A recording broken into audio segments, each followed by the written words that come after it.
Hi, I'm Peter Birch and this is Skyler Thomas, the shark man from Animal Bites TV.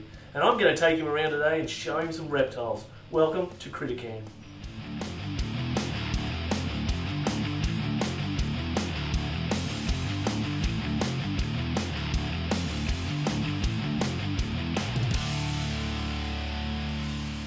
This is magnificent. You like that? Yeah, pretty cool looking lizard. That's an albino blue tongue skink. So typically that tongue would be bright blue, but because he's an albino, like everything else, he's devoid of pigmentation in that tongue. Ah. Did I hear him giving a little hiss? Oh yeah, he's having a little bit of a huffy puff. Now you can see the little slit just there on the back of the head. There's the ears again. So yep. Ears, eyelids, broad tongue, lizard obviously, and the legs. The things with these guys is they typically live in leaf litter or even in gardens where they sort of burrow down, and 9 times out of 10 they don't even use their legs to move. They sort of almost slither through the gardens. I see he's very flattened. Oh yeah, yep. They can become quite round and rotund. In other words, they will hold a bit of body mass to them. And he's cold. Pretty cool. Well, yeah, he's pretty cold at the moment because he's not heated. So he doesn't actually have a basking light. I don't use basking lights for the albinos.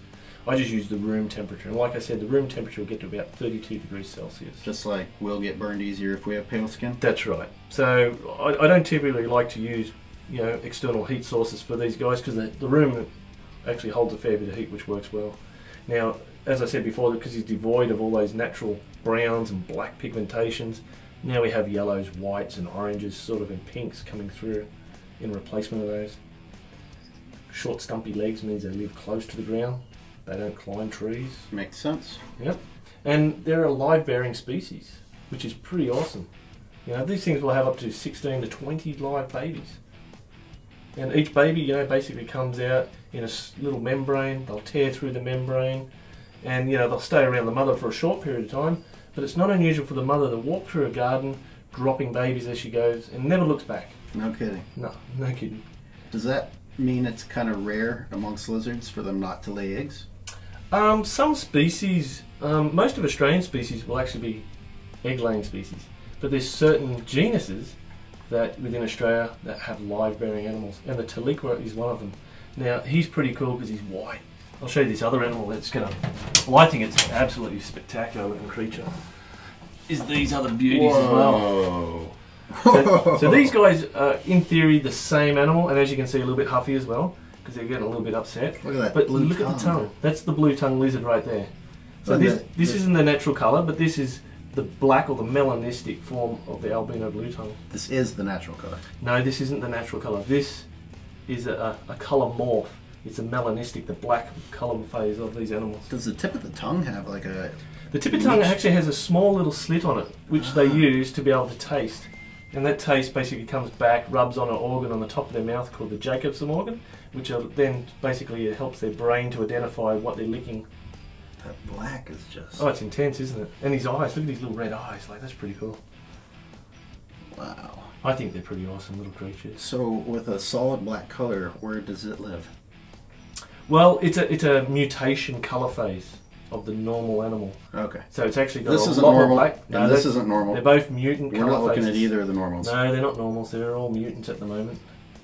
But you know, these two could mate with each other quite easily. They're, you know, theoretically they're the same animal, just different colours. They're both striking. Oh yeah, you've gone from one end of the spectrum to the other. Yeah. That tongue's something else. I mean, they're lovely little creatures. This week's question of the week: what is my biggest fear? Is it the open ocean, spiders, or my wife? Please leave a comment below. Okay, Skyler, this is the smallest monitor in Australia. He's fully grown? In the world. This is a fully grown, mature male. You want to hold him? You can hold him just like that. Just keep your fingers on him. So much smaller than the Look how last. small it is, yeah. Now these guys are absolutely amazing little creatures. They've got these little blunt, shovel sort of shaped head. That's because they actually burrow down under the sand. They'll spend a lot of time underground. Huh. They don't do anything like have bacteria in their teeth like the bigger guys. Well, there again, they will eat rotting flesh, but the thing is, they're not going to go up to a big kangaroo and try and tear up a chunk. It's not going to work like that. These things typically eat small insects, and because they're a burrowing species, you know, they're going to find lots of cool stuff like spiders, and occasionally they'll find little geckos, and they'll be able to attack the geckos, you know, rip off the tail and eat them. They've got these little powerful front legs used for digging. When they're down on the ground, just like the blue tongue, short stumpy legs. So they live on the ground, they're not a climbing species. You can put stuff in there and they'll investigate it and have a bit of a little run around, but they don't like to climb up trees and hang out like most monitor species. The tail has a rather pronounced section. Yep, they're also known as the short-tailed monitor. So they do have this little fat tail. Now that fat tail is basically, the only reason it's there is for fat storage. So it's like a feast and famine. When the food's on, it's on, and they eat and they eat and they eat. And they store all that excess fat in their tail, and then when there's nothing around, they can go down underground, they can draw the fat out of their tail to help survive. Interesting. Yeah, it's pretty cool. These guys live in some really arid areas, sort of central Queensland, central Australia, right over to WA. They live in the really hot areas. They like basking temperatures of about 55 degrees Celsius, which means it's really cooking, it's really hot to touch. Now this is a beautiful little creature. This is actually Australia's and the world's smallest python species. Wow, so this is fully grown? This is fully grown. This is a mature male. He's 6 years old. There, you get to hold him. Now, these are absolutely magnificent animals. They live in Western Australia. So they only come from one place in Australia, that's Western Australia. They're part of the Antaresia family, which is the children's python family. And most of them are all about, you know, 3 to 4 feet in length, except for these guys. These guys max out around about 1.5 feet.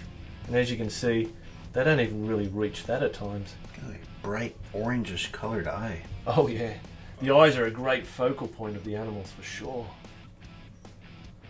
Look at him flicking his little tongue there, he's quite inquisitive. That is a cool lizard. Yeah. Now that is a knobtail gecko. Pretty cool little creature. Oh yeah, look at that little tail. knobby tail. Is that also fat storage? Yes, another fat storage area, yep. Big bulbous eyes. Now, a lot of Australian species of geckos don't have eyelids, so they actually got to use their broad tongues to be able to lick and lubricate their eyes. A little bit weird, right? That eye is incredible. We were talking about eyes earlier, but these guys have got magnificent eyes. I mean, you could get lost in those eyes. That seems, I mean, that's such a drastic difference to have an eyelid and not have an eyelid. Why was it evolved like that? Yeah. Who knows? I mean, these guys live out in central Australia, so it's quite sandy, so you can only imagine that the sand would be sticking to their eyes a lot more than not. Right. Why? I don't know. Maybe it's so that they're always alert. I mean, they're a nocturnal species again, so therefore they prefer to come out at night, and they do burrow. So if I watch him long enough, I'll see him lick his eye? Oh yeah, typically if they've got something on their eye and it's causing a bit of an irritation, then yeah, they'll sort of lick their eye and try and get that bit of irritation off there and work around it. I feel like if you took a macro photo of that eye, you could just find a million patterns inside. Oh yeah, it's like looking into a different universe. It's absolutely amazing. The pupils just kind of like spilling off into different directions.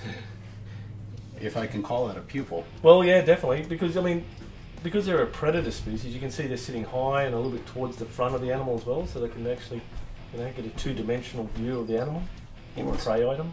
He really wants to run. Oh yeah, they sort of do that. But they can also give you a bit of a nasty bite. They've got this real big mouth. Don't know if this guy will do it. They're pretty calm, relaxed little creatures. How would that compare to this bite?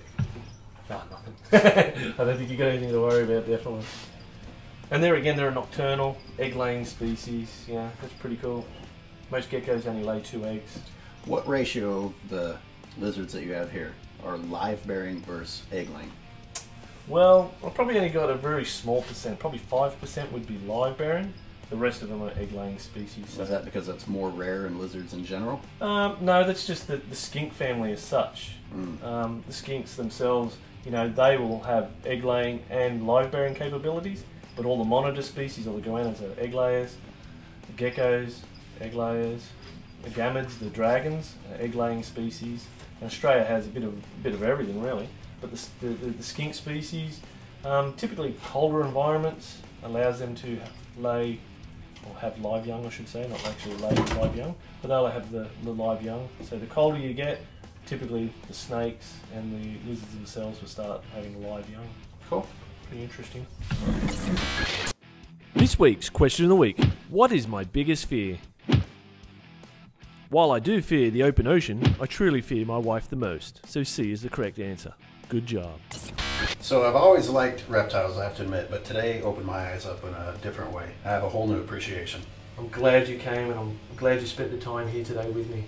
Now you have a little fear we still have to get you over. Oh yeah, definitely. So now that I've been here, got bit by snakes, you gonna come shark diving with me? Oh yeah, definitely. Yeah? For sure. Alright, looking forward to it. I can't wait to do that. Thanks guys for watching. Please leave a comment below. Hit me up on Facebook and Twitter. You've been watching CrittaCam.